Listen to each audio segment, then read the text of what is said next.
Hello everyone, welcome back to my YouTube channel Sanjay Karmakar vlogs. जिंदगी दो पल की इंतजार, कब तक इन बहारों से, तुम्हें प्यार कितना इन बहारों से।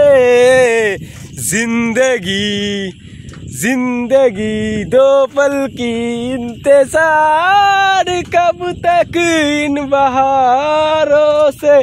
तो गाइस বিকাল বেলার দিকে একটু ঘুরতে বাইরেলাম আর কি। তো গোসাইগাঁওয়ের এই জায়গায় ঘুরতে আসছি, আর মানে একটু গ্রাম সাইডে, এই বাজারের সাইডে দিদির বাড়িতে ঘুরতে আসছি, গৌতমের দিদির বাড়ির এই জায়গায়।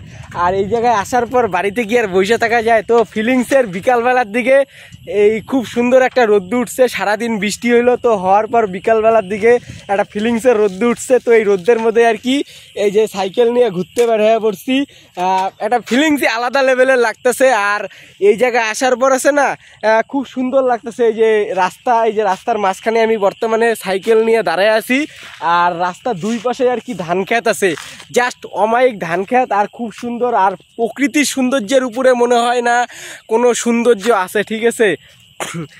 मिले हो तुम हमको बड़े नसीबों से, चुराया है तुम्हें तुमको किस्मत की लकीरों से। গার্লফ্রেন্ড যদি থাকতো না, মায়েরই আজকে ফিলিংসটা একটু আলাদা লেভেলের লাগতো। কি করব, দুঃখের বিষয় আমার জীবনে আমার গার্লফ্রেন্ড নাই গা, আমার দুঃখটা এই জায়গায়, ঠিক আছে। তো কোনো ব্যাপার না আর কি। এই ফিলিংসের বিকালবেলার দিকে মারাত্মক পরিমাণে একটা রোদ্দুও আছে, আর ভালোই লাগতেছে আর কি। আর রোদ্দের যে ওয়েদারটা জাস্ট অসাধারণ আর অমায়িক লাগতেছে আর কি ফিলিংসের মধ্য দিয়ে আর কি, ঠিক আছে। এই বিকালবেলার দিকে है यही आशिक कोई मुस्सा तेरा, तू मेरे लिए बंदगी।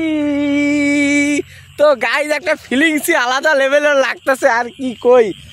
একটা গার্লফ্রেন্ড বা একটা বৌদি ঠৌদি যদি জীবনে থাকতো, এই সাইকেলের পিছন দিকে ফাঁকা আছে, এই সাইকেলের পিছন দিকে বসে নিয়ে পুরা ফিলিংসের মধ্যে দিয়ে সাইকেল নিয়ে চালাইতে যাইতাম আর গান গুন করতাম। তো যাই হোক কাকা, এই জায়গাটার নাম কি গো? হ্যাঁ না না, এই জায়গাটা বুঝতে পারতেছি না। দলগাঁও।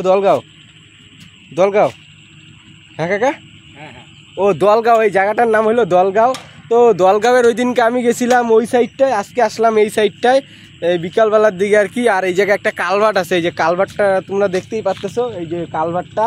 আর কালভার্ট আছে বললেই আর কি কালভার্টের যে জলগুলো আর কি, জলগুলা মাঠের ওই পাশ থেকে এই পাশে আসতে পারে, এই পাশ থেকে ওই পাশে যেতে পারে এই কালভার্টের মাধ্যমে আর কি। আর আইসা এই যে কাকার সাথে দেখা হইলো আর কি বিকালবেলার দিকে। তো জায়গাটার নাম জানতাম না, তো কাকার কাছে শুনলাম, তো কাকাটাই বললো আর কি দলগাঁও জায়গাটার নাম। কাকা এই জায়গা থেকে রোড কত দূর?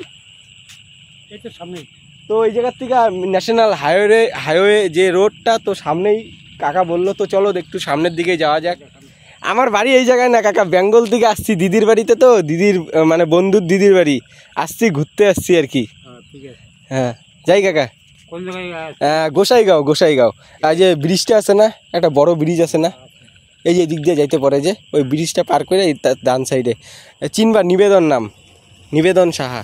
ঝুমকা লাগালি রূপের বিজলি গিরালি, তোকে দেখে হায় হায় তোকে দেখে বাজলো রেমন রিমিজ গাওয়ালি, চোকরা জমিন না তুই আনারকালি, তোকে দেখে হায় হায় তোকে দেখে বাজলো রেমন রিমিজ গাওয়ালি প্রেমের রিমিজ গাওয়ালি, চোকরা জমিন না তুই আনারকালি, তোকে দেখে হায় হায় তোকে দেখে বাজলো রেমন রিমিজ গাওয়ালি।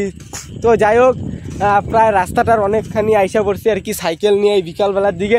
ও তোমাদের মনে হইতে পারে এই যে রাস্তাটা যে তোমরা দেখতেছো না, আর এই যে এই জায়গাটায় অনেক দিন আগে আসছিলাম, গৌতমের দিদির বাড়ি আমি আজ থেকে 3 বছর আগে আসছিলাম। আর তখন এই রাস্তায় ঘুরে গেছি গা। আর এই জায়গায় গৌতমের 2-3টা বন্ধু আছে, ওদের সাথে ঘুরতে আসছিলাম। তো এইবার আইসা আর ওদের সাথে দেখা করতে পারলাম না, রাজু নাম, আরও 2-3 জন ছিল আর কি। তো যাই হোক ওদের সাথে দেখা করতে পারলাম না, তার কারণ ওরা বোধহয় এখন কাজে ঢুকে পড়ছে না, যার জন্য ওদেরকে আইসা এবার দেখা পাইলাম না। আর গৌতমরাও তেলাইলাম ঘুরতে বাইরে হওয়ার জন্য এই বিকালবেলার দিকে সাইকেল নিয়ে, কিন্তু গৌতম আমার সাথে সাথ দিল না ঘুরতে যাওয়ার জন্য, তো যার জন্য আমি একাই বেরিয়েছি এই বিকালবেলার দিকে। আর ফিলিংস একটা আলাদা লেভেলেরই লাগতেছে। আর এইদিকে এসে যদি একটা চেংড়ি পটাইতে পারতাম আরও ভালো ছিল, কিন্তু দুঃখের বিষয় চেংড়ি এই জায়গায় এসে পটাইতে পারলাম না। ভালো ভালোই চেংড়ি ছিল আর কি, নাকি আমার কপালে চেংড়ি নাই, যাই হোক, না থাকলেও কোনো ব্যাপার না। তো ফিলিংসের মধ্যে দিয়ে আইসা বললাম এদিকে সামনে 3 মাথা একটা মোড়ের মতন আছে, তোমাদের সেই 3 মাথার রাস্তা আছে, সেটাও আমি তোমাদের দেখাইতেছি। তো এই যে 3 মাথার রাস্তা, যে রাস্তা এই রাস্তা দিয়ে তো আমি আসলাম। আর এই যে বাঁ সাইডে একটা রাস্তা গেছে, এই যে বাঁ সাইডে একটা রাস্তা গেছে, আরেকটা রাস্তা গেছে এই যে ডান সাইডে। তো চলো একটু ডান সাইডের দিকেই যাওয়া যাক, ঠিক আছে? এই যে এই ডান সাইড যে, তো এই ডান সাইডের দিকে যাওয়া যাক আগে। আর এই যে বাঁ সাইড ডান সাইডে কিছু দূর আগানির পর ডান সাইডে একটা পেট্রোল পাম্প আছে, ভারত পেট্রোলিয়াম। কিছু দূর আগানির পর তারপরে এই যে পাইলাম ভারত পেট্রোলিয়াম। তো ভারত পেট্রোলিয়ামটাও তোমরা দেখতেই পাচ্ছ, এই যে ভারত পেট্রোলিয়াম, আসামের ভারত পেট্রোলিয়াম। আর তোমাদের মনে হইতে পারে এই যে এসে বড় যে তারটা, এই তারটা কই গেছে? এই তারটা গুয়াহাটির দিকে চলে গেছে গা। আর এই জায়গায় একটা বড় বিল্ডিং আছে, তো এই বিল্ডিংটা জানি না কিসের বিল্ডিং আর কি, পুরানা অনেক বড় বিল্ডিং আর কি। তো যদি কেউ জানো আর কেউ যদি যায় না থাকো আর কি, ভিডিওর মধ্যে একটু কমেন্ট করে জানাও, আমি তো জানি না এই বিল্ডিংটা কিসের বিল্ডিং। যাই হোক, তো কিছু দূর ওইদিকে গেছিলাম ঘুরতে, তো ওইদিকে ঘোরাটারা হয়ে গেল গা, বিকালবেলার দিকে আসছিলাম ঘুরতে, আর ওইদিকে ঘোরা হয়ে গেল গা। আর বেশি দূর গেলাম না, আর অচেনা জায়গা না, আর তার মধ্যে রাস্তার মধ্যে লোকজন নাই গা আর কি, মানে হাইটা যে লোক যায়, তো হাইটা কোনো লোকই যাইতেছে না, এত ফাঁকা রাস্তা আর কি এই বিকালবেলার দিকে। আরে লোকে তো বিকালবেলার দিকে একটু ঘুরতে বের হয়, তো হাইটাও কোনো লোক যাইতেছে না, সাইকেল নিয়েও কোনো লোক যাইতেছে না।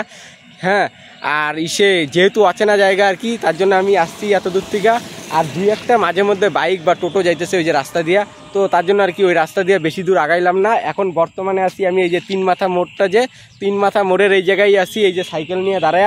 আর প্রচণ্ড পরিমাণে আর কি মাইনাস পাইছে, তো একটু এই জায়গায় দাঁড়ায় একটু মাইনাসটা রিল্যাক্সে আর কি সাইডা নেই আর কি, ফিলিংসের মধ্য দিয়ে আর কি, যাকে বলা হয় মানসিক চাপ বাইরে জায়গা। যদি মুতা পায় না, মানসিক চাপ এত পরিমাণে বাইরে যায় না, আর কি কই আর কি।